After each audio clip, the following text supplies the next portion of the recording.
Nagpahanumdom ang isa ka legal expert sa posible konsekwensya nga danas sang illegal nga pagpark sa mga salakyan. May kang tala din sa dalas din nga delay kon epekto sa pila ka operasyon sa otoridad sa tion sang emerhensya. Sa interview sang Bombo Radio kay Attorney Justin Francis Biona at isa ka Bombo abogado, yagin pahayag nga sa idalom sang Republic Act number 4136 kon Land Transportation and Traffic Code of the Philippines, ginadumilian gid ang illegal parking sa mga pampubliko kag mangin sa pribado nga mga alagyan kag establishmento.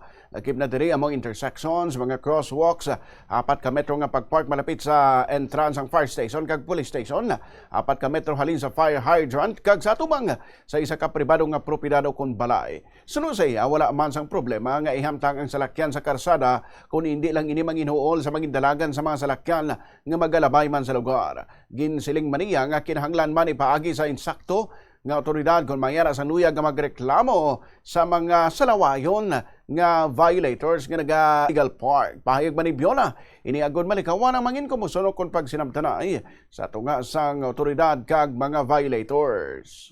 Republic Act 4136. Amo ni siya ang Land Transportation and Traffic Code.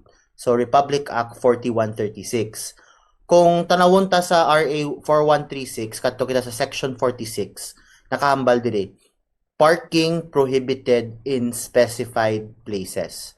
So sa layi mismo nga ini, nakabutang diri kung diin or sa ano nga lugar nga illegal ang pagpark. Intersection, crosswalk, 4 meters o lapit sa fire hydrant, sa mga intersection, di bawal man, sa roadside, especially sa highway, kag kung ka-obstruct kita sa entrances, especially sa fire station, kag police station.